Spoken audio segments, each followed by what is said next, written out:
So school was pretty easy for me. I was wired to jump through the hoops, and I didn't have a lot of problems with the schoolwork, but I was extremely bored in school.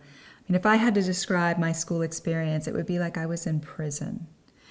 And in conversations with Joseph Chilton Pierce and Brent Cameron, some of my mentors, they described their experience as prison as well.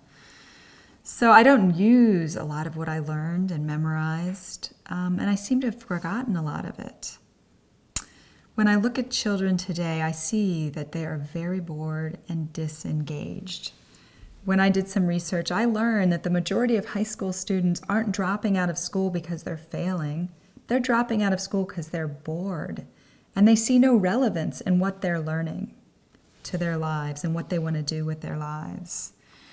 So I find it really strange and sad that grown American adults spend over $10 billion each year on self-help books and programs that promise to help them discover their purpose, discover their strengths. What do you want to do? Live a meaningful life.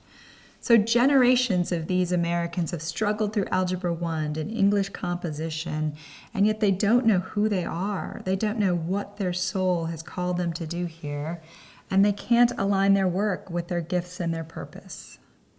So formal education needs to shift to real learning, to embodied learning, engaged learning that's driven by interest and grounded in the real world.